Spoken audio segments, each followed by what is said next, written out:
اللہ جل شانہ کا بے حساب کرم احسان اس ذات کا کہ جس نے ایک دفعہ پھر قرآن مجید سمجھنے کے لیے یہاں پہ ہمیں اکٹھا کر دیا۔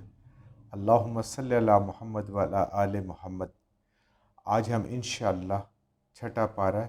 سورہ النساء کی آیت نمبر 163 سے اپنا سبق شروع کریں گے۔ اعوذ باللہ من الشیطان الرجیم، بسم اللہ الرحمن الرحیم۔ ان اوحینا الیک کما اوحینا الی نوح والنبیین من بعد واوحینا الی ابراہیم واسماعیل واسحاق ویعقوب والاسباط وعیسیٰ وایوب ویونس وہارون وسلیمان وآتینا داود زبورا۔ ان بے شک ہم نے، کس نے؟ اللہ تعالیٰ نے، اوحینا وہی بھیجی ہے ہم نے، الیکا اے محمد رسول اللہ صلی اللہ علیہ وآلہ وسلم آپ کی طرف۔ اللہ فرما رہے ہیں کہ ہم نے، اللہ کی ذات نے اپنے بندے، اپنے حبیب محمد رسول اللہ صلی اللہ علیہ وآلہ وسلم خاتم النبیین رحمت للعالمین شفیع المذنبین کی طرف وحی بھیجی ہے۔ وحی کیا ہوتی ہے؟ وحی کے مختلف معنی ہمیں سمجھ آتے ہیں۔ وحی کا مطلب ہوتا ہے خفیہ اشارہ۔ وحی ہوتی ہے انسان کی فطرت کے اندر اگر کوئی چیز ڈال دی جاتی ہے، اس کو بھی اللہ تعالیٰ فرماتے ہیں وہ وحی ہے۔ آگے ہم پڑھیں گے بھی صحیح، جیسے شہد کی مکھی کے اندر ہے، ہم نے وحی اس کی طرف کی وہ ڈال دی ہے۔ تو یہ اللہ کی طرف سے ایک انسان کے دل پہ القاء ہوتا ہے، وہ فرشتوں کے ذریعے سے بھی ہو جاتا ہے، اور کبھی کبھی اللہ تعالیٰ چاہتے ہیں تو اس کو ڈائریکٹلی بھی کر لیتے ہیں، بغیر کسی واسطے بھی کر لیتے ہیں۔ تو یہ ایک ایسی پراسرار قسم کی تعلیم ہے، اور انبیاء کے لیے یہ علم یقینی اور قطعی ہوتا ہے۔ تو وہ ہم نے آپ کو دیا، کما اوحینا، جیسا کہ ہم نے وحی کی تھی، جیسے کہ ہم نے یہ علم دیا تھا الی نوح علیہ السلام کی طرف۔ اصل میں بات یہ تھی کہ یہود آپ کی نبوت پہ شک کر رہے تھے، کیونکہ ان کے ذہن میں تو یہی تھا کہ بنی اسرائیل کے اندر نبوت آ رہی ہے، چل رہی ہے، اب یہ ہمیشہ ہمیشہ ہمارے پاس ہی یہ اللہ کی نعمت رہے گی۔ اور پھر انہیں ختم نبوت کے حوالے سے آخری نبی کی عظمت اور شان وہ بھی ان کی کتابوں میں ذکر تھا، انہیں پتہ تھا، اس لیے وہ یقین سے تھے کہ ہم اللہ کے لاڈلے اور پیارے ہیں۔ لیکن کیا ان کی نافرمانیوں کی وجہ سے، ان کے گناہوں کی وجہ سے اللہ تعالیٰ نے ان سے یہ نعمت چھین کے بنو اسماعیل کو دے دی۔ یہ اللہ کی اپنی حکمت، اپنی مرضی ہے۔ لیکن اس کے پیچھے ان کی یہ جو ہم پیچھے پڑھ آئے ہیں سورہ آل عمران میں بھی، سورہ بقرہ میں، جو اللہ تعالیٰ نے ان پہ فرد جرم لگائی ہے، یہ بھی ایک اس کی وجہ بنی کہ یہ نعمت اللہ نے واپس لے لی۔ جیسے ہدایت کی نعمت ان سے واپس ہو گئی، ایسے یہ نبوت والی جو تھی، ہر وقت ایک نبی موجود تھے، یہ نعمت بھی ان سے اللہ نے واپس لے لی۔ تو اب اللہ فرما رہے ہیں کہ آپ یہ کیوں شک کرتے ہیں کہ محمد رسول اللہ صلی اللہ علیہ وآلہ وسلم پہ وحی نہیں آئی؟ اوحینا الی نوح، ہم نے ہی تو پہلے بھی وحی بھیجی ہے نوح علیہ السلام کی طرف۔ ان کو آپ اللہ کا پیغمبر مانتے ہیں، اللہ کا رسول مانتے ہیں، تو ان کی طرف وحی بھی ہم نے کی ہے۔ اگر ان کی طرف ہو سکتی ہے تو محمد رسول اللہ صلی اللہ علیہ وآلہ وسلم کی طرف کیوں نہیں ہو سکتی؟ والنبیین من بعد، اور جو نوح علیہ السلام کے بعد انبیاء کا ایک سلسلہ چلا، ان کی طرف بھی ہم نے ہی وحی کی ہے۔ وَأَوْحَيْنَا، اور ہم نے وحی کی الی ابراہیم، اب جو جن انبیاء سے ان کا تعارف تھا، جن نبیوں کو وہ جانتے تھے، اللہ کی وحی آئی، اللہ کا فرشتہ آیا، ان کو تعلیم دی اور انہوں نے لوگوں دی۔ اب اللہ تعالیٰ ان سارے انبیاء کے نام لے کے ان کو بتا رہے ہیں کہ ہم نے ہی وحی کی حضرت ابراہیم علیہ السلام کی طرف، حضرت اسماعیل علیہ السلام کی طرف، حضرت اسحاق علیہ السلام کی طرف، اور حضرت یعقوب علیہ السلام کی طرف، والاسباطی، اور ان کی اولاد میں سے، ان کی بیٹوں میں سے بھی جن جن کو ہم نے پیغمبر بنایا، نبوت سے سرفراز کیا، سب کی طرف وحی کرنے والے ہم ہی ہیں، اور نبی کریم صلی اللہ علیہ وآلہ وسلم پہ بھی وحی کرنے والے اللہ کی ذات ہے۔ وعیسیٰ، اور حضرت عیسیٰ علیہ السلام بھی ہم نے وحی کی، وایوبا، اور ایوب علیہ السلام، اور یونس علیہ السلام، اور ہارون علیہ السلام، اور سلیمان علیہ السلام۔ یہ سب جو تمہاری کتابوں میں ذکر ہے جن انبیاء کا، ان سب کی طرف وحی کرنے والی ایک اللہ کی ذات ہے۔ تو اللہ ان کی طرف وحی کر سکتے ہیں تو نبی کریم صلی اللہ علیہ وسلم کی طرف کیسے نہیں کر سکے؟ تو یہ شک میں نہیں پڑھیں، یہ ان سب کا ذکر کیا جن پہ کو تم مانتے ہو کہ ان پہ اللہ کی وحی ہوئی ہے، اللہ کی کتابیں ان پہ اتری ہیں، اللہ کے صحائف ان پہ اترے ہیں، تم ان کو نبی مانتے ہو۔ تو اسی طریقے سے ہم نے اپنے بندے محمد رسول اللہ صلی اللہ علیہ وآلہ وسلم پہ بھی وحی کی۔ وآتینا داود زبورا، اور ہم نے داؤد علیہ السلام کو زبور عطا فرمائی، کتابیں دینے والے بھی ہم، وہی کرنے والے بھی ہم۔ اور نبی کس کو بنانا ہے، یہ سلیکشن، یہ چناؤ، یہ اللہ تعالیٰ کا چناؤ، خاص چناؤ، یہ بھی اللہ تعالیٰ کا اپنا حکم ہے، اللہ کی مرضی ہے۔ وَرُسُلًا، اور بھیجے ہم نے پیغمبر، قد قصصناہم الیکا، اے نبی کریم صلی اللہ علیہ وآلہ وسلم، اے اللہ کے حبیب محمد الرسول اللہ صلی اللہ علیہ وآلہ وسلم، ہم نے ان میں سے بہت سارے انبیاء کے قصے آپ کے ساتھ بیان کیے، قرآن کے اندر بیان کیے، من قبل، جو آپ سے پہلے گزرے ہیں۔ وَرُسُلًا، اور بہت سارے ایسے پیغمبر بھی ہیں، رسول بھی ہیں، لم نقصصہم علیک، جن کے قصے ہم نے آپ میں بیان نہیں کیے، جن کے آپ کو بتائے نہیں ہیں، جن کا قرآن میں ذکر نہیں ہے، ایسے بھی بہت سارے نبی ہیں۔ یعنی جن کا قرآن میں ذکر نہیں، ایسی بات نہیں کہ اور نبی نہیں تھے، اللہ فرماتے ہیں اور بھی ہیں، بالکل جو بھی اللہ کہتے ہیں، لیکن جن کو اللہ نے مناسب سمجھا، ضروری سمجھا، یا جن کے حالات سمجھ آتی انسان اس کو ایک چیز کہ ان عرب کے لوگوں کے لیے یہ ساری چیزیں جتنے یہ قومیں گزری ہیں، یہ ان کے قریب قریب تھیں، ان کے نظروں سے گزرتے تھے وہ آپ صلی اللہ علیہ وسلم کے نبوت سے پہلے بھی، تو ان نبیوں کا ذکر کیا، لیکن بہت سارے ایسے ہیں جن کا آپ کی طرف ہم نے کوئی قصہ بیان نہیں کیا۔ وَكَلَّمَ اللَّهُ، اور کلام کیا، بات کی اللہ نے موسیٰ علیہ السلام سے تکلیما، جیسے کہ کلام کرنے کا حق ہوتا ہے۔ یہ ایک بہت بڑے شرف کی بات ہوتی ہے کہ اللہ تعالیٰ براہ راست کسی کے ساتھ کلام فرمائے۔ اللہ فرما رہے ہیں کہ ہم نے موسیٰ علیہ السلام کے ساتھ براہ راست کلام کیا، یعنی ہر چیز پہ ہم قادر ہیں، اور یہ بڑے ہی اعزاز کی بات ہے۔ اور نبی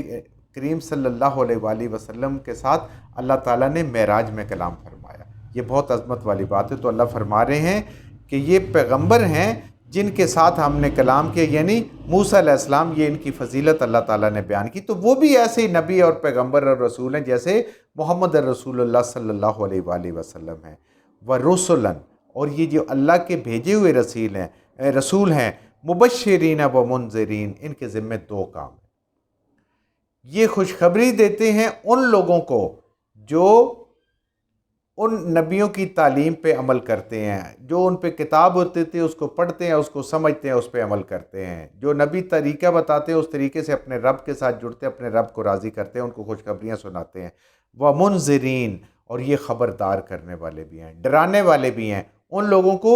جو اس کتاب کو نہ سمجھیں، نہ پڑھیں، نہ اس پہ عمل کریں، نہ انبیاء کی تعلیم کو سمجھیں، نہ اس کو پڑھیں، نہ اس پہ عمل کریں۔ اللہ فرما رہے ہیں یہ ان کو ڈراتے ہیں، خبردار کرتے ہیں کہ تمہارا انجام آخر میں جہنم ہوگا، اس جہنم سے ڈراتے ہیں۔ لِأَلَّا،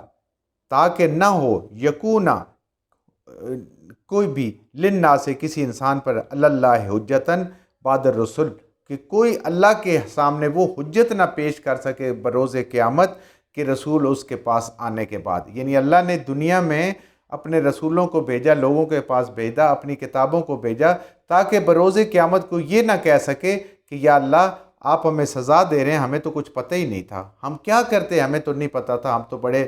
ناسمجھ، بے علم، ناتواں قسم کے لوگ تھے۔ تو اللہ نے اس حجت کو بند کرنے کے لیے رسولوں کو بھیجا۔ اور یہ دیکھیں، چونکہ نبی کریم صلی اللہ علیہ وسلم آخری رسول ہیں، تو اللہ نے اس کتاب کی حفاظت کا ذمہ اپنے پاس رکھا، اور قیامت تک یہ کتاب بالکل اصلی حالت میں رہے گی،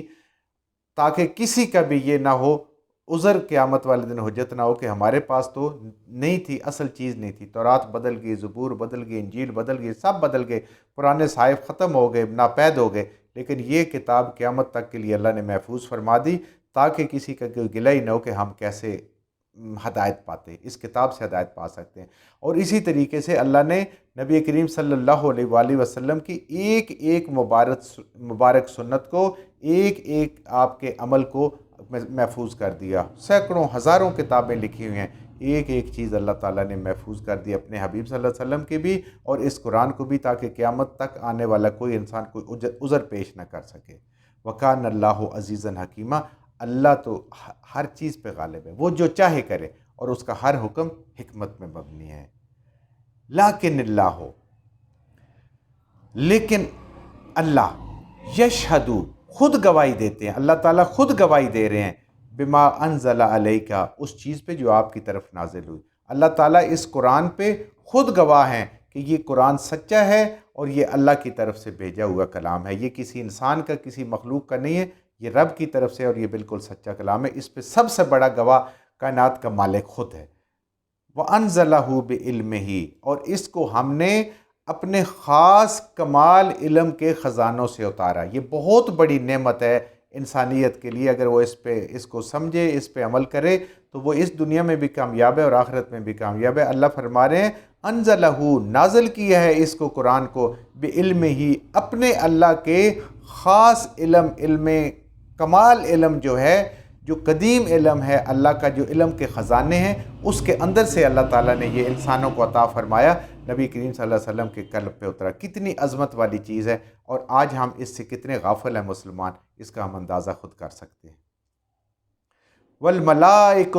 والملائکۃ یشہدون، اور اللہ کے فرشتے بھی اس پہ گواہ ہیں، کیونکہ فرشتے ہی لانے والے تھے نا، کہ یہ اللہ سے ہم نے لیے ہے اور انسانوں تک پہنچایا ہے، انبیاء تک پہنچایا ہے، اس پہ فرشتے بھی گواہ ہیں۔ وَكَفَى بِاللَّهِ شَهِيدًا، حالانکہ اللہ کی ہی گواہی کافی ہے، فرشتوں کی بھی گواہی ضرورت نہیں ہے۔ جب اللہ نے گواہی دے دی، کسی اور گواہی کی ضرورت نہیں ہے۔ اب یہ بات ہے کہ اگر کوئی بھی اہل کتاب خاص طور پہ اگر تعصب کو ہٹا کے دیکھیں، اس کلام کو پڑھیں، انہیں خود بخود پتہ چل جائے گا، خاص طور پہ جو علماء ہیں، کہ یہ اللہ کا کلام ہے، یہ خود اس کو سچ مانیں گے، لیکن بات ہے کہ وہ اس کے قریب نہ خود آتے ہیں نہ دوسروں کو آنے دیتے ہیں۔ ان الذین کفروا، بے شک جو کوئی بھی انکار کرے گا اس قرآن کا، نبی کریم صلی اللہ علیہ وآلہ وسلم کی رسالت کا، وصدوا عن سبیل اللہ، اور پھر اس راستے پہ اگر کوئی آنا چاہے گا اس کو روکے گا۔ کیسے روکتے ہیں؟ جب ان سے لوگ پوچھنے جاتے ہیں کہ آپ آخری نبی کی نشانیاں بتاتے تھے، کیا محمد رسول اللہ صلی اللہ علیہ وسلم میں وہ نشانیاں موجود ہیں؟ وہ کہتے تھے وہ نہیں ہیں، تو اب وہ رک جاتے تھے۔ اب ہم پیدا کرتے تھے، طاقت سے روکتے تھے، لالچ سے روکتے تھے، مختلف ہیلے بہانے لگا کے، جھوٹ بول کے لوگوں کو روکتے تھے۔ اللہ فرما رہے ہیں کہ جو اس قرآن کا کفر کرے گا، نہیں مانے گا، نبی کریم صلی اللہ علیہ وسلم کا کفر کرے گا، اور لوگوں کو ان ہیلوں بہانوں سے اللہ کے راستے سے روکے گا، اس طرف آنے سے، قد ضلوا ضلالا بعیدا، تو اللہ فرما رہے ہیں کہ وہ گمراہ ہو گئے، اور گمراہی میں اتنا دور چلا گیا، اتنا دور چلا گیا، اب وہ واپس نہیں آتا، کیونکہ وہ گمراہی کے اندر ہی خوش ہو گیا۔ ان الذین کفروا، بے شک لوگ جو اس حق کا انکار کرتے ہیں، سچی بات کا انکار کرتے ہیں، یعنی آپ صلی اللہ علیہ وسلم کی نبوت اور اس قرآن کا، وَظَلَمُوا، اور پھر گناہ بھی کرتے ہیں، شرک بھی کرتے ہیں، لم یکن اللہ،